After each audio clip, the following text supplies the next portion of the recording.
อมจงมีแด่พระรัตนตรัยขอความสุขความสวัสดีจงมีแด่ชาวไทยทุกท่านนะครับในวันนี้โชคดีที่ยังได้หายใจอยู่แต่การหายใจในปัจจุบันนี้เป็นการหายใจที่ผิดปกติมากเราอาจจะไม่คิดก็ได้ว่าเราประสบกับสิ่งใดบ้างในปัจจุบันนี้ก็ต้องระมัดระวังกันไปนะครับเพราะว่า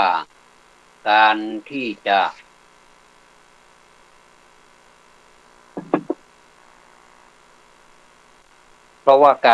ะทำอะไรคิดอะไรพูดอะไรนั้นจริงๆแล้วท่านได้กล่าวไว้ท่านได้สอนไว้ว่าจะต้องมีศีลมีธรรมมีศีลมีธรรมศีลก็คือปกติเป็นปกติถ้าเราทำตัวเราพูดคิดทำเป็นปกติสิ่งที่มันเป็นสิ่งผิดปกติก็คงจะไม่มีหรือมีก็ลดน้อยลงไปแต่ในปัจจุบันนี้เต็มไปด้วยสิ่งที่ผิดปกติอันนี้เป็นสิ่งที่น่าเสียใจตรงไหนครับเสียใจตรงที่ว่าพุทธศาสนาเรารุ่งเรืองมากโดยที่ว่าอันนี้พูดตามจริงนะครับว่าโดยที่ว่าพุทธศาสนานั้นคนส่วนใหญ่คนบางส่วนนะครับคนบางส่วนบางคนคิดว่าพุทธศาสนานั้นคือความเจริญทางด้านวัตถุจึงระดมสรรพกำลังทั้งหลายก่อสร้างวัตถุกันมากมายถ้าถามว่าวัตถุมันเป็นสิ่งที่ทำให้ทุกคนพอใจแล้วก็เมื่อปรากฏขึ้นณที่ใดที่นั้นก็หมายถึงความเจริญมิใช่หรือแล้วทำไมจะต้องมาขัดแย้งหรือห้ามก่อสร้างวัตถุเล่าอย่างนี้มักจะเป็นคำถามคงจะตอบได้อย่างนี้นะครับว่าวัตถุที่ปรากฏแก่สายตาของเราที่คนมักจะเข้าใจว่าอันนี้แหละคือความเจริญมันก็ถูกต้องแต่มันถูกไม่หมดเราทั้งหลายจึงต้องสมควรจะหันมามองตัวเองว่าตอนนี้เรามากไปหรือเปล่าเราน้อยไปไหมมากในสิ่งใดน้อยในสิ่งใดถ้าจะให้ตอบแบบกำปั้นทุบดินก็จะตอบว่าเรามากในสิ่งที่เป็นวัตถุแต่เราน้อยในสิ่งที่เราจะควบคุมวัตถุนั้นจึงเป็นสิ่งที่นำมาซึ่งความกระหายนำมาซึ่งความเดือดร้อนแทนที่จะมีความสุขกลับเป็นความทุกข์ความทุกข์ไม่มีใครปรารถนาแต่คนเรานั้นก็ได้รับแล้วมันเป็นสัจจะความจริงว่ามันมีจริงๆมันไม่ได้หลอกไม่ได้เล่นไม่เป็นลิงหลอกเจ้าเป็นเรื่องจริงทุกข์สมุทัยนิโรธมรรคเป็นสัจธรรมเป็นอริยสัจธรรมเป็นอริย เป็นอริยะก็คือเป็นสิ่งที่ประเสริฐนั้นอยู่ๆจะตั้งขึ้นมาว่ามันประเสริฐมีการโปรโมทว่าสิ่งเหล่านี้มันดีอย่างนั้นมันดีอย่างนี้เพื่อประโยชน์ไม่ใช่มันเป็นสิ่งที่เกิดขึ้นจริงๆแล้วก็เกิดขึ้นมาแล้วเราไม่สามารถที่จะปฏิเสธได้ถ้าพูดไปมันก็เหมือนกับว่ามาทำความไม่สบายใจให้พวกเราแต่ความจริงแล้วมาบอกความจริงว่าสิ่งเหล่านี้มันจะต้องบอกกันบ่อยๆมันจะต้องพูดกันเราเข้าไปฟังธรรมฟังเทศเราก็มักจะได้ยินสิ่งเหล่านี้เป็นประจำส่วนมากอาจจะเจอในงานที่เป็นงานศพนะครับงานศพนี่เป็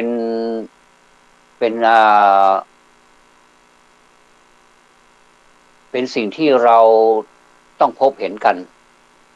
แต่เราคุ้นเคยกับงานเหล่านี้เลยถือว่างานเหล่านี้เป็นธรรมดามันก็จริงอยู่มันเป็นธรรมดาและคนก็มักจะพูดว่าไม่แน่นอนนะมันเป็นธรรมดาเมื่อมันเป็นธรรมดาแต่เวลาเราประพฤติมันไม่เป็นธรรมดามันเป็นสิ่งปกติแต่สังคมนี้มักจะประพฤติในสิ่งที่มันผิดปกติคือไม่ว่าจะเป็นการจัดงานก็ดีอะไรก็ดีเนี่ยส่วนมากแล้วจะพูดเป็นเสียงเดียวกันว่ากลัวคนนั้นว่าคนนี้ว่าต้อนรับไม่ดีแล้วก็ถ้าทำไม่เหมือนกับชาวบ้านไม่เหมือนกับประเพณีนิยมค่านิยมก็จะทำให้คนอื่นเขาว่ากลัวเสียหน้าอย่างนี้ซึ่งมันก็แน่แล้วนะครับว่ามันเป็นสิ่งที่เป็นค่านิยมแล้วก็เป็นสิ่งที่ปลูกฝังกันมาโดยที่เราไม่รู้สึกตัวบางทีไม่รู้ละอาจจะรู้สึกตัวแต่ว่าด้วยความจำยอมด้วยการบังคับให้เชื่อให้คิดอย่างนั้นไปในทางเดียวกันไม่ว่าจะเป็นเพราะความอยู่รอดของตัวเองเพราะว่าผู้ใหญ่เขาทำไว้เด็กก็ตามแล้วก็มีภาษิตที่ว่าถ้าเดินตามผู้ใหญ่หมาไม่กัดอะไรประมาณนี้มันมันเป็นสิ่งที่บางทีก็มีคำโต้แย้งว่าที่มันไม่กัดเราเนี่ยเพราะมันไปกัดลูกพี่เราแล้วมันไปกัดลูกพี่แล้วมันก็วิ่งไปแล้วดีที่เรายังไม่ถูกกัดเพราะฉะนั้นบางทีมันก็ใช้ได้นะครับเดินตามผู้ใหญ่ไม่กัดผมก็พยายามเดินตามผู้ใหญ่ครับแต่ผู้ใหญ่ไปเป็นกำนันเสร็จแล้วก็เลยไม่ได้เดินตามผู้ใหญ่ก็เดินตามกำนันใหม่พูดเล่นนะครับอันนี้ที่ว่านี่นะครับไม่ได้ชวนทะเลาะกันไม่ได้เป็นชนวนที่จะนำไปสู่วิวาทะหรือว่าวาทกรรมต่างๆซึ่งมันเป็นสิ่งที่ไม่น่าควรทำแต่ว่ามันก็อึดอัดนะครับว่าในเมื่อมันอึดอัดแล้วเนี่ยไม่รู้เราจะไปพูดให้ใครฟังเอาอย่างนี้ก็แล้วกันในเมื่อยังดำรงขันอยู่นะเรายังดำรงขันอยู่เนี่ยขันธะเนี่ยนะดำรงกองของสังขารทั้งหลายเนี่ยนะครับรูปูปาทานขันโธขันนั้นเป็นที่ตั้งของความยึดมั่นคือรูปนี่ก็เป็นที่ตั้งแล้วก็เรายึดมั่นกันเหลือเกินรูปหล่อรูปสวยรูปงามมันก็ถามว่าผู้พูดนี้อยากได้ไหมก็อยากได้สิอยากจะหล่อจังเลยแต่เกิดมาเท่านี้มันก็ดีแล้วจะไปหล่อไปเหลืออะไรมากมายนัก ผมพูดกับตัวเองบางทีถ้าเราหล่อเนี่ยถ้าเราหล่อนี่มันก็เป็นวิบากกรรมอย่างหนึ่งนะเพราะมันเหนื่อยคนหล่อนี่มันเหนื่อยแล้วเพศตรงกันข้ามนี่มักจะมองคนหล่ออยู่บ่อยๆแล้วเราก็จะเปลืองตัวนะแล้วก็ในที่สุดเราก็จะหลงตัวเองว่าเราเกิดมาเพื่อความหล่อแล้วเกิดมาชาตินี้เรามีบุญเหลือเกินที่เกิดมาหล่ออย่างนี้มันก็ดีนะความจริงก็อยากหล่อแต่ก็หล่อเหมือนกันมันเป็นแบบหล่อไม่เสร็จก็ไม่เป็นไรเราก็มาปรับปรุงเอาอะเวลาที่เราตรงนั้นหน่อยตรงนี้หน่อยมันไม่ค่อยดีเราก็ปรับปรุงมันซะไอ้ที่ว่าปรับปรุงมันไม่ได้ตั้งใจให้หล่อหรอกแต่มันหล่อแบบธรรมชาติ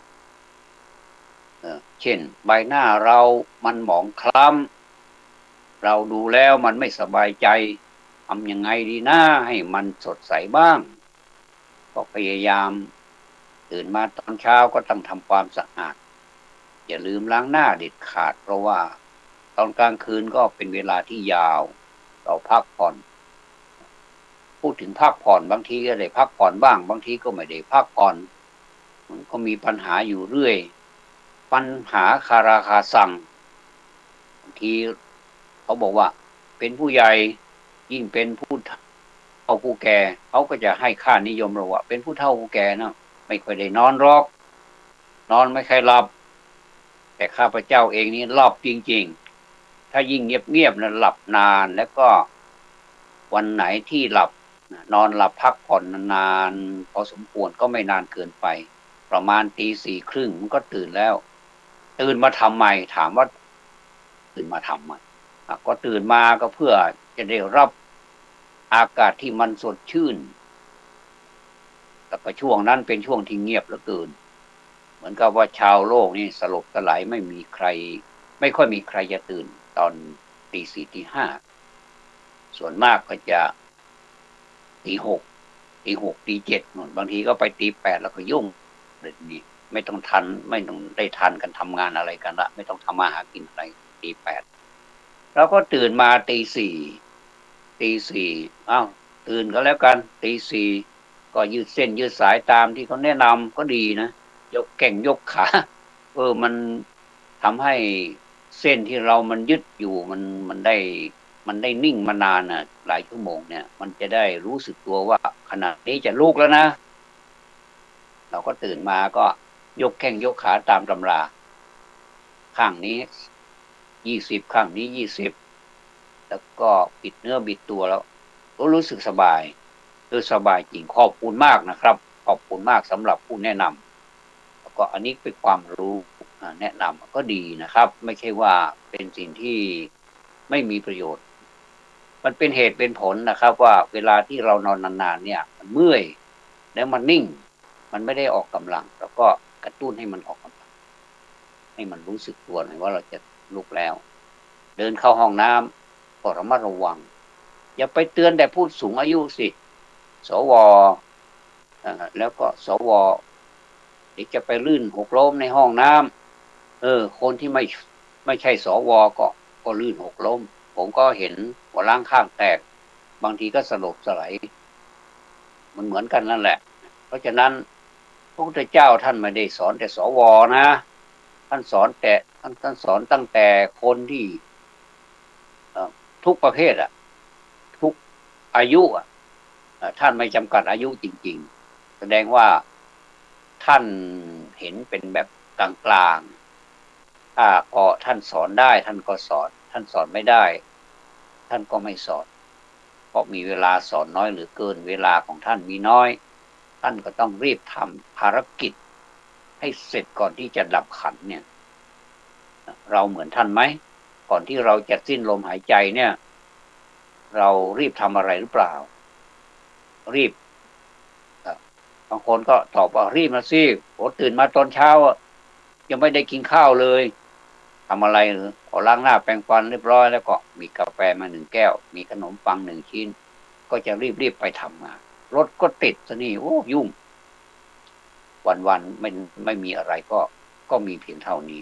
ก็ไม่ได้ทานนะก็ไม่ได้ทานข้าวซึ่งมันเป็นมื้อมื้อแรกของวันที่สำคัญที่สุดเราก็กลับไปรับประทานหรือว่าไปดื่มเครื่องดื่มที่เขาเรียกว่ากาแฟสมัยก่อนนี่ไม่มีแต่กาแฟมันจะมีจำพวกเครื่องดื่มเหมือนกันแต่มันเป็นเอาชื่อยี่ห้อก็แล้วกันก็มันเป็นอย่างนั้นจริงๆมันเป็นโอวัลตินนี่ดังเหลือเกินสมัยก่อนก็มารับประทานหรือว่ามาดื่มโอวัลตินกันถ้าบ้านเรานี่ก็เขามักจะทำข้าวเหนียวหน้าสังขยาภาคเหนือก็เรียกว่าข้าวมันหน้าสังขยาข้าวมันหน้าปลาอะไรเนี่ยจะทำเป็นห่อแล้วใช้ไม้นี่แหละกลัดนะครับไม่มีที่จะมาใช้เย็บใช้อะไรเนี่ยใช้เครื่องมือที่มันทันสมัยเนี่ยนะแต่อันตรายเหลือเกินอันตรายอย่างไรเวลาที่เราแม็กเข้าไปเนี่ยมันก็ใช้ได้นะมั่นคงดีแต่เวลาแกะหรือว่าเวลาที่เราหิวจัดนะบางทีแกะแล้วมันก็ไม่ไปไหนมันเล็กนิดเดียวมันก็เข้าไปอยู่ในอาหารของเรากินเข้าไปแล้วก็ยุ่งละทีนี้มันถ้ามันไม่ไปปักลำไส้มันไม่ไปทำอันตรายต่อลำไส้ของเราร่างกายของเรามันก็ดีไปแต่ถ้าสมมุติว่ามันไม่เป็นอย่างนั้นนะสินู่นนะไปโรงพยาบาลกันไปผ่าตัดกันด่วนเลยครับอันนี้อันตรายนะจะพูดกันตรงๆอันตรายเดี๋ยวนี้อะไรมันก็อันตรายแล้วก็มันก็มีประโยชน์ด้วยมันพอๆกันนั่นแหละมันครึ่งอันนี้พูดถึงสวผู้สูงวัยผู้สูงอายุนะบางคนก็ดีใจเหลือเกินว่าเราผ่าน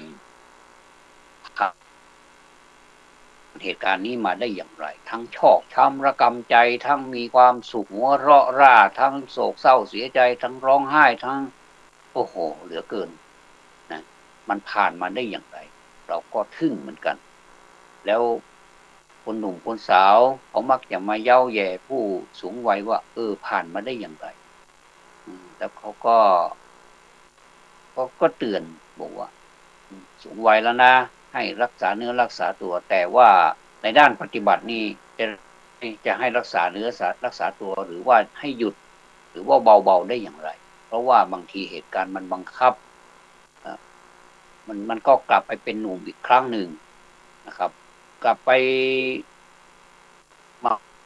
ก็วกไปหาอดีตที่ว่าเคยทำอะไรที่มันเป็นเงินเป็นทองที่มันทำให้สร้างฐานะตัวเองก็กลับไปตรงนั้นอีกจุดหนึ่งอีกครั้งหนึ่งยังช่วยไม่ได้คือถ้าลูกหลานพูดบอกว่าให้พ่อแม่หรือว่าตายายหรือว่าปู่ย่านี่หยุดได้แล้วนะอย่าไปทำเลยจะเลี้ยงดูเองเนี่ยเสร็จแล้วมันเป็นเหมือนกับคำกล่าวที่พูดที่เขากล่าวกันแล้วก็ทำให้พ่อแม่หรือปู่ย่าตายายเนี่ยดีใจเล่นแต่จริงๆแล้วไม่ได้ทำหรอกไม่ได้ทำอันนี้นี่ไม่ได้ติเตียนกันนะไม่ได้ว่าให้ใครทั้งนั้นมันเป็นไปตามเนื้อผ้าเป็นอย่างนี้จริงๆหลายคนมีตังแล้วทีนี้มันมีสถานที่เลี้ยงดูหรือว่าเลี้ยงดูปูเสือนะเลี้ยงดูด้วยปูเสือด้วยปูที่นอนด้วยดูแลหมดเลยเหมือนกับอยู่ที่บ้านนะแต่ว่าลูกหลานเนี่ยนานๆทีก็มาเยี่ยมทั้งนี้มีตังค์ไม่ยอมดูแลก็อ้างเหตุผลสารพัดบอกว่ากำลังสร้างเนื้อสร้างตัวกำลังจะหลายสิบปีมาแล้วนะสร้างเนื้อสร้างตัวยังไม่เสร็จสักทีเลยนะก็เลยลืมตัวนี้ไปว่าควรจะอาศัยช่วงนี้แหละไม่ว่าจะร่ำรวยหรือว่ายากจนแต่ข้าก็ดูแลของข้า นะเหมือนกับคนสมัยก่อน จะทุกข์จะยากจนข้นแค้นอย่างไรก็ตามเขาก็ดูแลไม่มีทางที่เขาจะพาไปสู่สถานที่สงเคราะห์ที่เรียกว่าสงเคราะห์คนชราทั้งที่ไม่น่าจะเป็นไปได้ว่าจะจะใช้คำว่าสงเคราะห์ได้เพราะว่าลูกหลานก็ดูแลอยู่แล้วสงเคราะห์นี่ใช้ใช้ในเขาเรียกว่าในบริบทของผู้ใหญ่ถ้าผู้ใหญ่ดูแลเด็กเรียกว่าสงเคราะห์ถ้าถ้าเด็กนี่ไปดูแลผู้ใหญ่นี่ไม่ได้เรียกว่าสงเคราะห์นี่เราไปอยู่สถานที่สงเคราะห์ก็แสดงว่าผู้ใหญ่ดูแลผู้น้อยแสดงว่าคุณพ่อคุณแม่เราหรือว่าปู่ย่าตายายเราปู่ย่าตายายของเรานั้นเป็นผู้น้อยไปได้ไปได้เลยแต่ว่าถ้าอยู่กับเรา เราไม่ใช้คำว่าสงเคราะห์นี่มันเป็นคำเฉพาะที่ผู้ใหญ่ใช้กับผู้น้อยเพราะฉะนั้นเวลาลูกหลานดูแลพ่อแม่ไปอุปถากพ่อแม่นะตามมีตามเกิดนะไม่ต้องไปหวือหวาอะไรหรอกมีอะไรก็เป็นไปตามนั้นท่านต้องการอย่างนั้นจริงๆท่านต้องการอย่างนั้นจริงๆเนี่ยขณะเดียวกันท่านก็บอกว่าอยากจะเห็นลูกหลานนี่ร่ำรวยอยากจะเห็นลูกหลานนี่มีฐานะมั่นคงอันนี้จิตใจของพ่อแม่นะอยากจะให้เขามั่นคงแต่ว่าก็ไม่อยากให้เขาไปไหนอยากจะให้เขาอยู่ด้วยบางทีความคิดมันก็สวนทางกันแล้วก็เกิดความน้อยใจว่าลูกหลานไม่ได้อยู่ด้วยพ่อแม่หลายคนนะพ่อแม่หลายคนเนี่ยท่านก็เข้าใจนะว่าเขาเติบโตแล้วเขาก็ไปสร้างเนื้อสร้างตัวของเขาไปตั้งหลักปักฐานไปมีครอบครัวไปสร้างครอบครัวใหม่ซึ่งมันก็เป็นธรรมดาว่าครอบครัวใหม่เขาก็จะต้องมีทายาทมีคนที่สืบตระกูลของเขาไม่ว่าจะเป็นลูกชายลูกหญิงมันก็เป็นสิ่งที่สืบต่อกันไปเขาเรียกว่าเป็นสันตติเป็นสันตติคือสืบต่อกันไปเป็นพูดง่ายๆก็คือเป็นสันดานคือเสืบสันดานกันไปความจริงสันดานนี้ไม่ใช่สิ่งที่พูดแล้วมันน่าเกลียดมันไม่ใช่สันดานก็คือทุกคนก็มีสันดานเหมือนกันหมดแต่มันจะเป็นสันดานดีหรือสันดานไม่ดีก็แล้วแต่เขาเรียกว่าสันดานหมดเลยเพราะฉะนั้นเวลาที่เราพูดอะไรที่มันเป็นศัพท์คำศัพท์เนี่ยเวลาเราพูดไปแล้วเนี่ยคนไม่เข้าใจว่าสันดานเนี่ยนึกว่าเราไปด่าเขาว่าสันดานจริงๆแล้วสันดานนี่เป็นคำกลางๆเหมือนกับเงินทองเป็นสิ่งที่กลางๆสามารถไปซื้อขนมมารับประทานก็ได้สามารถซื้อกับข้าวมารับประทานกันก็ได้หรือว่าสามารถไปซื้ออย่างอื่นที่มันไม่น่ารับประทานแต่ว่าตัวเองรับประทานเองรับประทานได้รับประทานดีถึงเวลามามันก็ก็คิดถึงกันแล้วก็จะไปหากันอยู่ทุกวันโดยที่ไม่ได้มีความคิดอะไรเลยว่าสิ่งต่างๆเหล่านั้นมันเป็นประโยชน์ไม่รู้อยู่นะมันไม่เป็นประโยชน์หรอกแต่ว่ามันมีความสุขแล้วก็พูดตัวเองว่าข้าเกิดมาชาตินี้ก็จะตักตวงความสุขเต็มที่ก็เชิญตามสบายไม่ได้ว่าอะไรแต่พูดนี้มันก็คือเราหัดพูดความจริงสักทีถึงแม้ว่ามันไม่อร่อยนักฟังแล้วมันไม่ค่อยอร่อยมันไม่ได้ใช้อะไรที่จะเป็นชูรสให้ฟังแล้วเคลิบเคลิ้มสนุกสนานคนเรานี่มันก็แปลกดีเหมือนกันถ้าพูดเอาใจกันนี่ชอบเหลือเกินแต่ถ้าพูดแสดงความคิดเห็นก็สังคมบางส่วนก็ไม่ค่อยพอใจจะให้ทำอย่างไรอันนี้พอมาถึงที่นี่พอมาถึงตรงนี้นะว่าจะให้ทำอย่างไรก็มานึกถึงพอดีว่าความคิดของคนเนี่ยมันมีกันทุกคนมันจะมีความคิดที่กล่อมเกลาจิตใจของเราเนี่ย มีหลายหนเหมือนกันแต่ว่าเราไม่ค่อยสังเกตหรอกว่าเวลาถ้าสมมติว่าเราเป็นหนุ่มเป็นสาวมาแล้วเนี่ยแล้วเราไปมีแฟนอย่างเนี้ยนะเราจะมีแฟนแล้วเนี่ยเสร็จแล้วก็ตกลงปลงใจกันนะไม่ใช่แฟนแล้วก็จะกลายเป็นสามีภรรยาในที่สุดแล้วเราอันนี้คือคิดนะแล้วเราก็อยู่ด้วยกันแล้วก็ทำมาหากินด้วยกันนะต่างคนต่างช่วยกันทำมาหากินแล้วเก็บหอมรอมริบเสร็จแล้วก็เก็บหอมรอมริบแล้วก็เราก็จะตั้งฐานะกันจากที่เราอยู่บ้านอยู่แบบกระท่อมธรรมดาเราก็จะลงหลักปักฐานสร้างบ้านกันพอสมควรให้มันแน่นหนาฝาหับกว่านี้ให้มันมั่นคงกว่านี้แล้วก็คิดต่างคนต่างคิดสองคนสามีภรรยาก็คิดแล้วเขาก็เอาละเราต่างคนต่างทำงานด้วยกันอีกหน่อยถ้าเรามีลูกเราจะทำอย่างก็อยู่มาวันหนึ่งก็มีลูกจริงๆก็มีลูกทีนี้ที่ว่าเมื่อก่อนนี้ขยันขันแข็งทั้งสามีภรรยาเนี่ยตอนนี้ก็สามีนั่นแหละเพิ่มภาระขึ้นอีกเพราะว่าภรรยานั้นต้องดูแลลูกก็ขาดรายได้ไปเมื่อก่อนนี้สามีได้300ภรรยาได้300รวมกันเป็น600แล้วก็มาวางแผนกันว่าเราก็เอามาใช้สัก100หรือว่า200ต่อวันอาหาร3 มื้อ200นี่คงจะยังไหวอยู่สมัยก่อนนี่อะไรมันก็ไม่ค่อยแพงครับเพราะว่าค่าของเงินมันแพงคงจะไม่ได้ละมั้ง300นี่นะครับอันนี้พูดประมาณว่า300นะท่านได้300สมัยก่อนนี่ของวิเศษนะสิเห็นผู้เฒ่าผู้แก่เขาพูดว่าได้ค่าจ้างวันละกี่บาทไม่กี่บาทนะครับแต่ว่าคำว่าไม่กี่บาทของเขานี่แพงนะซื้อกับข้าวซื้ออะไรพูดต่างเยอะแยะนี่ยังไม่หมดเลยยังทอนมาอีกแต่เราพูดเป็นกลางๆก็สั่ง300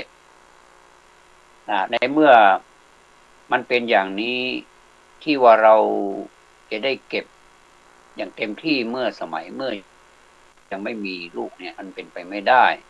จะต้องดูแลเขาจะต้องกล่อมเกลี้ยงเลี้ยงดูเขาอย่างดียิ่งเป็นสมัยนี้ไม่ถ้าเป็นอย่างแบบเบาะอย่างเนี้ยไม่ไม่ได้ใช้แล้วผ้าอ้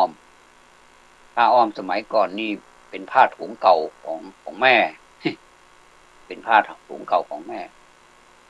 จริงๆแล้วผมก็เติบโตมาจากผ้าถุงของแม่นั่นแหละคือปกห่มกายของเราอุ่นเหลือเกินอุ่นยังบอกไม่ถูกอุ่นจนถึงปัจจุบันนี้ก็ยังอุ่นนึกถึงมาก็อุ่นนี่คือแม่ของผมซึ่งให้กำเนิดผมมา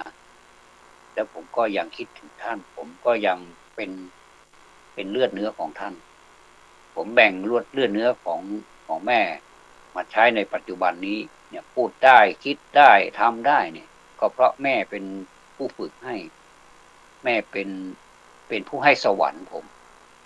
ผมถือว่าคุณแม่ไม่ต้องให้มรดกอะไรผมก็ได้ไม่ใช่มานะทิฏฐินะครับไม่ใช่กระด้างกระเดืองไม่ใช่ว่าอวดดีผมก็ทำของผมไปเรื่อยๆผมมีความคิดว่าอันนี้มันเป็นช่องทางที่ทำมาหากินได้ผมก็ทำถ้าผมมีเหลือบ้างผมก็เผื่อแผ่โดยที่ว่าไม่ต้องคิดอะไรไม่ว่าจะเป็นความคิดก็ตามคำพูดก็ตามหรือว่าการกระทำก็ตามก็ถ้าเพื่อคนอื่นเขามีความลำบากมากกว่าเราเนี่ยเราก็ยื่นมือเข้าไปช่วยโดยที่ว่าไม่ต้องให้เขาร้องขอเรานี่แหละจะไปถามเขาว่าเขามีปัญหาอะไรทำไมหน้าไม่สดใสเขาก็จะพูดให้ฟังได้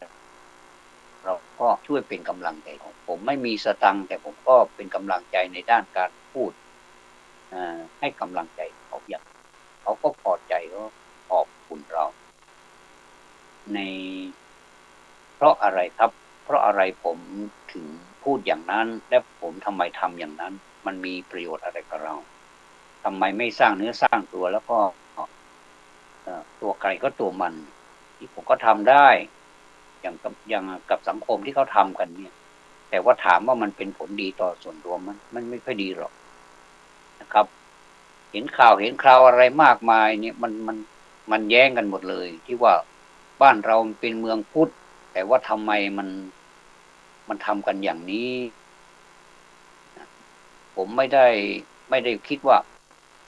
บ้านนี้เมืองนี้ต้องมีแต่พุทธอย่างเดียวมันไม่ใช่ผมว่าศาสนาเนี่ยถ้าศาสนาไหนที่ทำให้พ้นทุกข์ได้ก็เป็นศาสนานั่นแหละแต่ถ้าเป็นศาสนาแล้วว่าไปเพิ่มพูนความทุกข์ไปสะสมความทุกข์ไปอารักขาความทุกข์เอาไว้เนี่ยแล้วก็เห็นแต่ความสุขอย่างเดียวเนี่ยผมว่ามันไม่ใช่แล้วเขาเรียกว่าเป็นลัทธิหนึ่งซึ่งในสมัยก่อนนี่เมื่อเจ้าชายสิทธัตถะนี่ไปเที่ยวก็ไปเจออะไรต่ออะไรมากมายแล้วก็ไปโดนใจหรือว่าโดนพระทัยให้หันเข้ามาสู่เพศสมณะเพราะล่าสุดไปเจอสมณะก็เลยอยากเป็นสมณะตั้งแต่นั้นมาพระองค์มีความคิดเป็นของพระองค์เองนะครับไม่มีใครเอาความคิดมาใส่หรอกท่านก็เมื่อเมื่อคิดได้ท่านก็นอนไม่ค่อยหลับกินไม่ค่อยได้นอนไม่ค่อยหลับกระส่ายกระสับพลิกซ้ายพลิกขวามันก็ไม่หลับจนในที่สุดท่านก็ออกมาทบทวนดูว่าสิ่งที่ไปพบเนี่ยอันนี้มันเป็นก้อนทุกข์นี่นะแต่ท่านยังไม่รู้วิธีว่าจะทำยังไงก้อนทุกข์จะไปคบหาสมาคมกับก้อนทุกข์นี่อย่างไรแล้วก็กล่อมเขาให้อยู่หมัดหรือว่าแล้วก็จะทำลายไปตีให้มันแตกกระจายได้อย่างไรพาพวกที่อยู่ในวังบนของความทุกข์เนี่ยให้ออกไปได้อย่างไรตอนนี้ยังไม่มีนะยังไม่มีข้อปฏิบัติท่านไม่รู้จะทำอย่างไรในกลุ่มความกลุ่มทั้งหลายที่ชาวโลกคิดว่าตัวเองเป็นทุกข์หนักกลุ่มหนักเนี่ยผมว่ายังไม่ถึงครึ่งของสิทธัตถะในวันนั้นที่มีความทุกข์หนักเหลือเกินทุกข์หนักหลายเท่าไหนจะพาตัวเองให้พ้นจากทุกข์ที่ว่าเนี่ยได้ทำยังไงดีนะเนี่ยคิดอยู่ตั้งนานคิดแล้วก็คิดแล้วก็ถ้าเป็นชาวโลกธรรมดานี้ถ้าคิดบอกว่าคิดไม่ได้ก็ปรงซะอย่างนี้แต่ท่านไม่ปรงท่านตอนนั้นยังไม่ได้ตรัสรู้ยังไม่ได้รู้เรื่องอะไรเนี่ยรู้เหมือนกันแต่ว่ารู้ในศาสตร์แขนงต่างๆซึ่งไม่ใช่ก้อนไม่ใช่ตรงกับสิ่งที่ไปเห็นมันเป็นสิ่งมายาเขาเรียกว่ามายาคติในที่สุดท่านก็ออกผนวดก็คือออกพ้นจากเพศฆราวาสไม่มีลูกไม่มีเมียแล้วถึงมีก็ทิ้งไปนะหลายคนก็บอกว่าโอ้ถ้าเป็นเราไม่ทิ้งหรอกนะภรรยาก็สวยนะเป็นเจ้าหญิงสวยเป็นกษัตริย์เหมือนกันแล้วก็มีลูกมาก็จะสืบสันตติวงศ์ก็จะเป็นพระราชาต่อไปเรานี่แหละจะยิ่งใหญ่จะเป็นจักรพรรดิอย่างเนี้ยจ้างก็ไม่ให้ไปจ้างก็ไม่ไปนะเอาล้างเอาขอโทษเอาช้างมาลากไปก็ยังไม่ไปเลยแต่นี่ท่านไปอันนี้แหละยกตัวอย่างนี้แหละและศาสดาองค์อื่นๆก็จะมีประวัติความเป็นมาอย่างโชคโชนถ้านะเราพูดเป็นกลางๆถ้าหากว่าศาสนาที่ทำให้เราพ้นจากความทุกข์ไปได้เนี่ยสามารถฝ่าฟันอุปสรรคต่างๆที่มันเป็นวังวนเป็นวัฏฏะวนเวียนไปอย่างนี้ได้ผมก็ถือว่าศาสนานั้นก็เรียกว่าศาสนากันไม่จำเป็นจะต้องเป็นพุทธศาสนาก็ได้เป็นศาสนาอะไรก็ได้เพราะฉะนั้นเราอย่ามาทะเลาะกันเรื่องศาสนาเลยเรามาทำคุณงามความดีอะไรต่างๆที่มันเป็นทางออกที่ดีกว่าต้องยอมรับกันว่าหลักการข้อนี้หลักการอย่างนี้ประมาณนี้มันใช้ได้ก็ยอมรับแล้วเราก็จะกลายเป็นศาสนาสากลไปเลยโดยที่ว่าไม่มีการขีดขั้นว่าศาสนา ในบัตรประจำตัวประชาชนไม่ต้องไปใช้คำว่าศาสนาสากลใช้คำว่าศาสนาสากลคำว่าสากลนี่คือมันเป็นของมันอย่างนั้นทั่วโลกเนี่ยตอนนี้เป็นทั่วโลกไหมคนเกิดไหมเกิดคนแก่ไหมแก่ปฏิเสธไม่ได้เจ็บไหมเจ็บตายไหมตายก็เป็นวนเวียนอยู่อย่างนี้ทุกศาสนานี่ก็ถือว่าก็อยู่ในวังวนของการเกิดแก่เจ็บตายเหมือนกันทุกศาสนาเพราะฉะนั้นคำว่าศาสนาเนี่ยจึงมีความหมายที่กว้างขวางมากเหลือเกินนะแต่คำว่าศีลธรรมนะศีลธรรมผมก็จะพูดไปเท่าที่คิดได้นะครับอาจจะเก็บปฏิปต่อช่วงไหนที่ท่านจะเอาไปคิดก็ต่อยอดก็ขอเชิญยินดีที่ต่อยอดสืบกันไปนะครับต่อกันไปถ้าเป็นศีลธรรมเนี่ยนะมันเหมือนกับกฎหมายที่มันเป็นกฎหมายที่มนุษย์นี่แหละสร้างขึ้นมาว่ากฎหมายนี้สมมุติว่าทำผิดอย่างนี้ผิดแพ่งนะเป็นกฎหมายแพ่งเป็นกฎหมายที่ไม่ต้องจำคุกก็ได้แต่ว่าจะจำเป็นที่จะต้องใช้หนี้เขานะหรือว่าชดเชยเขานะเป็นเงินเท่านี้เรียกว่าเป็นกฎหมายแพ่งถ้าเป็นกฎหมายอาญานี่ยอมความกันไม่ได้เช่น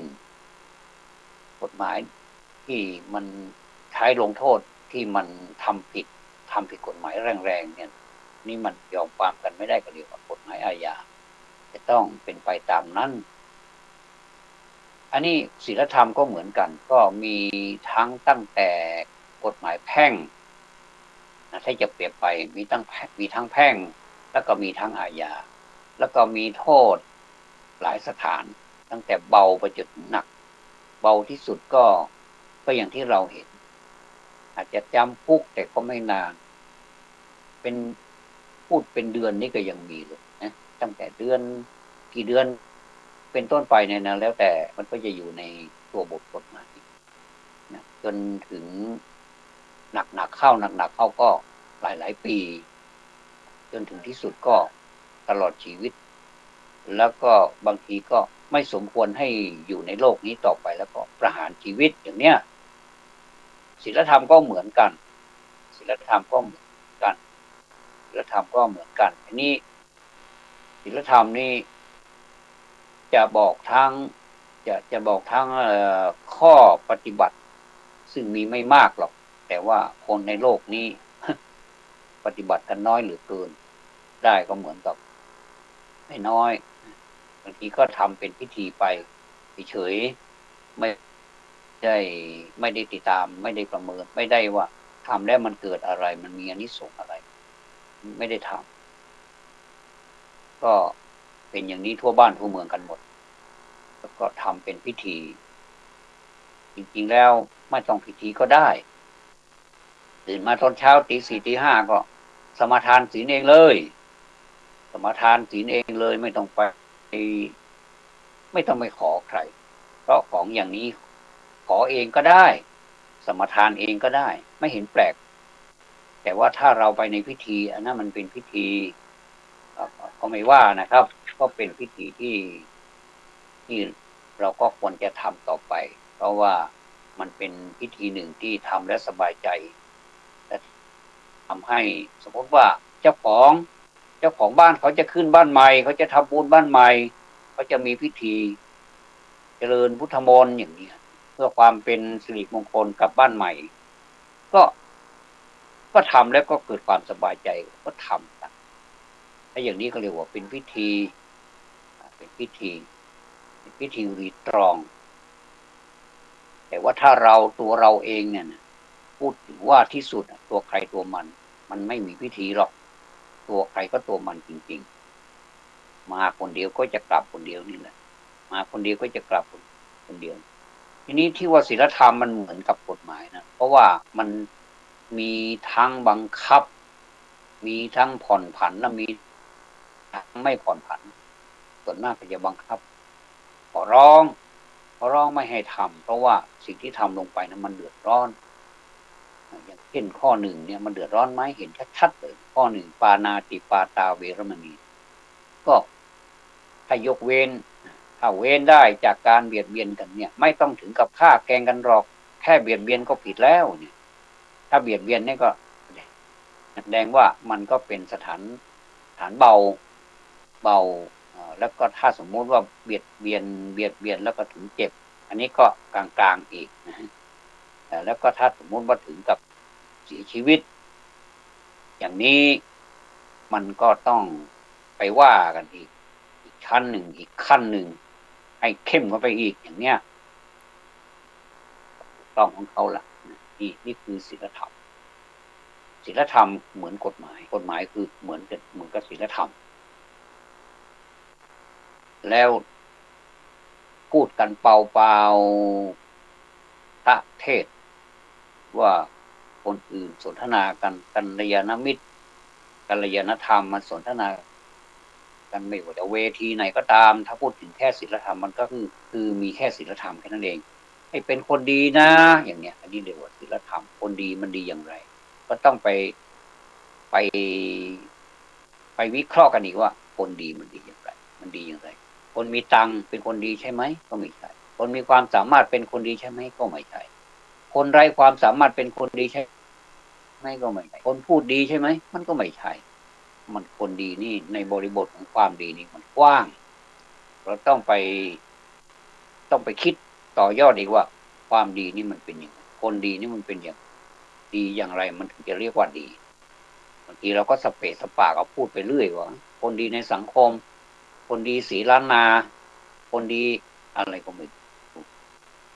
ก็มีมากมายซึ่งเอาไป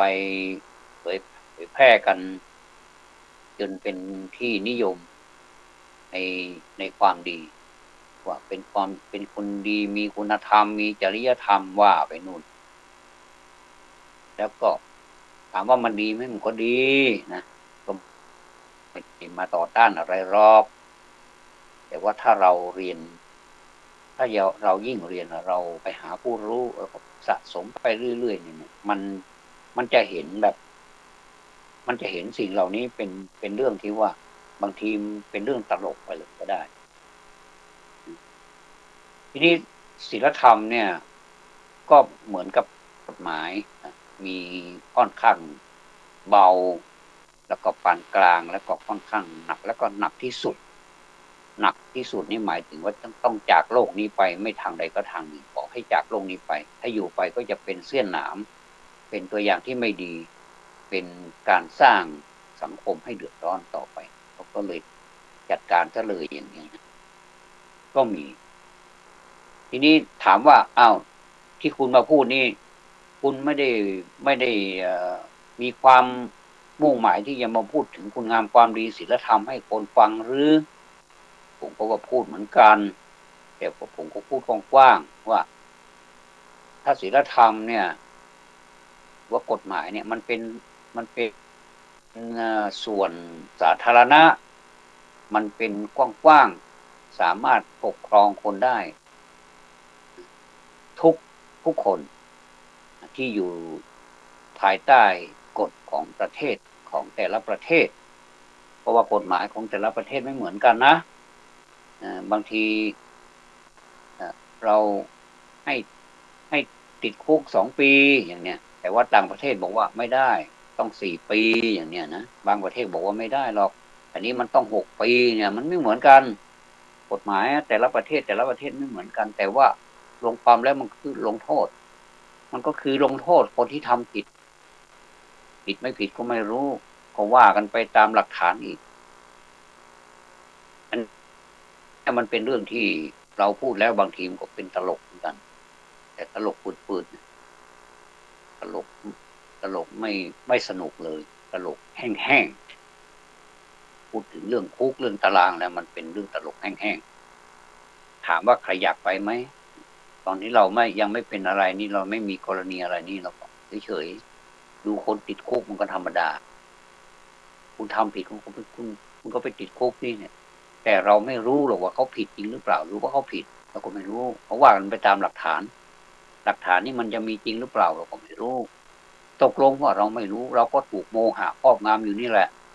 ความหลงความไม่รู้เนี่ยเขาเรียกว่าโมหะคติลำเอียงเพราะ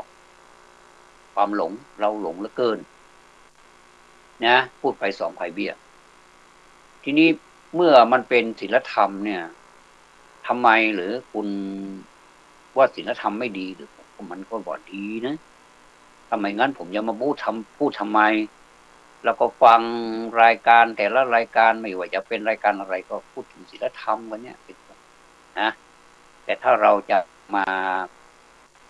าให้มันถึงแบบจุดสุดยอดจริงๆว่าศีลธรรมนี่มันก็ใช้ในบริบทของสังคมเป็นมหาภาคใหญ่ๆสามารถที่จะเอามาบังคับหรือว่าเอามาใช้บังคับมนุษย์หรือว่าพลเรือนพลเมืองที่ในของแต่ละประเทศได้โดยผู้มีอำนาจเป็นผู้ใช้ก็แล้วแต่ว่า มันเป็นเรื่องของส่วนรวมส่วนศาสนาล่ะศาสนานี่ไม่ใช่เรื่องส่วนรวมมันเป็นเรื่องของตัวใครตัวมันเองจะไปหรือเปล่าล่ะมันไม่ไปหรอกเราก็ไปเองแล้วเราก็พ้นไปเองแล้วก็เข้าไปสู่ความสงบจริงๆของคนของตนเองด้วยตัวเองแล้วเราก็จากโลกนี้ไปคนเดียวเรามาก็มาคนเดียวมาโดดเดี่ยวเดียวดายมาก็ไม่ได้เสื้อผ้าอะไรมาด้วยก็ออกมาอย่างนั้นแหละไม่รู้สึกอายอะไรเลยก็เราไม่รู้แล้วก็เติบโตขึ้นมาก็ในท่ามกลางของความสบายบ้างความไม่สบายบ้างส่วนมากประเทศของเรานี่เติบโตขึ้นมากันในท่ามกลางความทุกข์มีแต่ปัญหาจิปาถะไม่ว่าจะเป็นปัญหาที่คนสร้างไว้หรือว่าปัญหาธรรมชาติเกิดขึ้นมาเองก็มีปะปนกันไปเยอะแยะมากมายอย่างเนี้ยแล้วเราก็ผ่านพ้นมาได้จนถึงเราเติบโตขึ้นมาได้เป็นวัยหนุ่มวัยสาวและวัยปานกลางแล้วก็ชราภาพแล้วก็เจ็บไข้บ้างไม่เจ็บไข้บ้างจากโลกนี้ไปถึงอย่างไรไม่เจ็บไข้สุขภาพดีมันก็จากไปเหมือนกันเราไม่ต้องมาทะนงตนว่าตัวเองไม่เคยเป็นอะไรเลยเนี่ยมันก็ไปเหมือนกันอยู่ๆก็ไปเฉยเลยก็ประมาทอะไรไม่ได้นะมันก็จะไปมันก็ไม่ได้บอกอะไรเราสักอย่างก็ไปเลยเนี่ยไปแล้วไปเองทีนี้มาพูดถึงระดับของความสำคัญศีลธรรมก็มีความสำคัญก็เอื้อต่อศาสนาเหมือนกันถ้าคนเราไม่มีศีลไม่มีธรรมเป็นพื้นฐานแล้วเนี่ยเราก็จะไปสู่ศาสนาไม่ได้เพราะฉะนั้นศีลและธรรมและก็ศาสนานี้จึงเป็นเป็นเพื่อนกันเป็นเหตุเป็นผลซึ่งกันและกันถ้าเราจะเข้าสู่ความสงบเราจะต้องปูพื้นฐานให้จิตใจของเรานี้สงบโดยที่ว่าเราจะต้องชำระเหมือนกับเราเหมือนกับเราทำความสะอาดบ้านเรือนมันสกปรกก็มีไม้กวาดก็กวาดมีเวลากว่านั้นหน่อยก็ถูใช้ม็อบถูแล้วก็โอ้จะนั่งจะนอนจะยืนจะอะไรบนบ้านมันก็ไม่มีสิ่งที่สกปรกนะอันนี้ก็เรียกว่าเป็นปกติปูพื้นฐานก่อนเบสิกง่ายๆก็คือปูพื้นฐานก็คือเปรียบไปก็เป็นการรักษาศีลอันนี้ก็เป็นศีลแล้วนะเป็นการรักษาศีลนอกจากรักษาศีลข้อหนึ่งแล้วไม่ฆ่าสัตว์ไม่ทำร้ายสัตว์นี่หมายถึงมนุษย์ทั้งสัตว์ทุกสิ่งทุกอย่างในโลกนี้เรียกว่าสัตว์ก็ไม่ทำร้ายแล้วเราก็มีเมตตามีความเมตตาต่อชีวิตเขาด้วยถึงแม้ว่าเราไม่ได้ทำความดีอะไรกับเขาแต่เราก็ไม่ควรที่จะไปทำความเดือดร้อนให้เขานะอยู่เฉย อยู่ใครอยู่มันหรือว่าอยู่กับเหมือนกับชาวโลกเขาอยู่นะเพื่อเผื่อแผ่กันนี่ก็เรียกว่ามีธรรมมีศีลข้อหนึ่งคืองดเว้นจากการฆ่าสัตว์เบียดเบียนสัตว์ทำร้ายสัตว์อื่นแล้วก็นอกจากนี้เราก็มีเมตตาต่อสัตว์ด้วย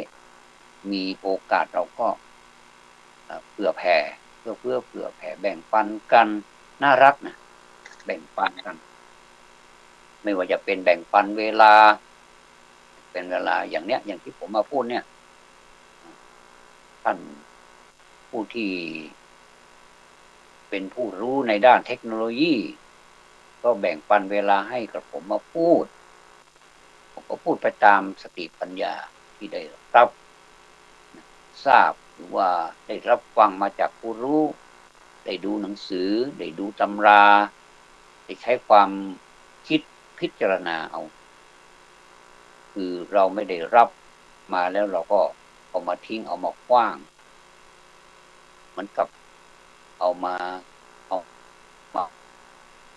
ทิ้งให้สิ่งเหล่านั้นเป็นไม้เราจะแต่งงานกับหนังสือเราจะเราจะดูตำราเพื่อให้มันรู้สิ่งเหล่านี้ถ้ามันไม่รู้เราก็ไม่เรียนก็ไม่รู้ไม่ดูก็ไม่เห็นแต่เราจะไปหลงว่าเราเรียนหนังสือเรียนตำราเล่มนี้ก็ถือว่าเป็นสาระมันก็ไม่ได้ให้ดูเป็นพื้นฐานเหมือนพระพุทธเจ้าของเราเนี่ยท่านเป็นถึงกษัตริย์นะก็ยังไปเรียนกับดาบททั้งหลายที่มีความรู้ท่านก็ดันด้นไปสมัยนั้นก็เดินไปนะก็เดินเท้าเปล่าอีกต่างหากไปนี่ก็แสดงว่าท่านยังไม่รู้ท่านก็ไม่ได้ถือเป็นสาระอะไรมากมายแต่ท่านก็ไม่ได้ดูถูกไม่ได้ดูแคลนท่านก็ยังเคารพนับถือแต่ว่าท่านยังไปหาหนทางของท่านยังไม่เจอที่ท่านตั้งใจว่าจะทำยังไงให้มันพ้นนะจะทำอย่างไรให้มันไม่ตายนะจะทำอย่างไรไม่ให้มันแก่ไม่ให้มันเจ็บและไม่ให้มันตายจะทำท่านก็ถามไปทั่วไม่มีใครตอบได้แล้วเรานี่แหละก็จะค้นหาจนได้ว่าจะทำอย่างไรไม่ให้มันเกิดจะทำอย่างไรไม่ให้มันแก่จะทำอย่างไรไม่ให้มันเจ็บและจะทำอย่างไรไม่ให้มันตายในที่สุดท่านก็เป็นสยามภูวัดสยามภูเป็นผู้รู้เองว่าอ๋อมันเป็นอย่างนี้นี่เราหามาตั้งนานแล้วไม่เจอเสียเวลาไปตั้งหลายปีนะแต่ก็สิ่งเหล่านั้นก็ถือว่าเป็นพื้นฐานท่านก็ได้ของท่านมาท่านก็ได้กำไรนะพูดถึงว่าเจ้าชายสิทธัตถะเกิดมาชาติสุดท้ายนี้ได้กำไรแม้ว่าจะอายุแค่80สำหรับพระพุทธเจ้า80นี่น้อยไปนะเราดูพระพุทธเจ้าองค์อื่นๆนี่โหอายุยืนเหลือเกินถ้าพูดถึงสมัยนี้ถ้าสมมุติว่าพระพุทธเจ้าท่านยังอยู่เนี่ยเป็นพันเป็นหมื่นปีเนี่ยนะเราก็เจออยู่เนี่ยผมคนแล้วจะเข้าไปเข้าเฝ้านะทุกวันนี้ก็เฝ้าอยู่เนี่ยนะดูสารูปของท่านเนี่ยมีพระพุทธปฏิมากรเนี่ยเราก็ดูนั่งเราถ้าบ้านใครมีสัตว์มีส่วนน้อยกว้างขวางหน่อยก็จะจัดห้องพระไว้ในด้านทิศตะวันออกแล้วก็ห้องนอนก็ดูเพ่งพิจดูพระพักตร์ของพระองค์ยิ้มนะแต่ในความยิ้มนั้นมีความเมตตาเหลือเกินบางทีเราดูไปด้วยเราพิจารณาไปด้วยแล้วนึกถึงชีวิตของเราว่าทำไมกระหม่อมเกิดมาแล้วไม่ได้เจอพระองค์ท่านที่ยังมีพระชนชีพอยู่อีกเนี่ยแล้วก็มันเหมือนกับคนบ้าก็เป็นคนบ้าน้ำตามันก็พรั่งพรูออกมาก็รู้สึกโปร่งอันนี้หรือเปล่าที่ว่าเราโปร่งแล้วมันสบายใจมันเบามันสบายไม่ได้คิดอะไรไม่ถึงกับเฉยชานะก็ทำงานอยู่พอแสงเงินแสงทองมันขึ้นเราก็มีความหวังว่าแสงเงินแสงทองก็มีหน้าเขาเรียกว่าแสงเงินแสงทองมันเป็นเงินเป็นทองทั้งนั้นนะอาทิตย์ขึ้นด้านตะวันออกเราก็มองดูอาทิตย์ขึ้น ต่อไปนี้เราจะผจญอะไรอีกเนี่ยเราจะมีทุกข์มีสุขไหมเราจะหาสตางค์ได้ไหมเราจะดูแลครอบครัวเราไหมเราเป็นหนี้ใครบ้างคิดไปคิดมาก็สับสนโอลหม่านไปหมดเลยก็อยากกันนั้นเลยถึงเวลาอาหารแล้วก็ทำอะไรก็ได้ข้าวต้มเปล่าๆแล้วก็อร่อยก็ต้มไป1 ถ้วยมียาหลังอาหารไหมก็กินยาเข้าไป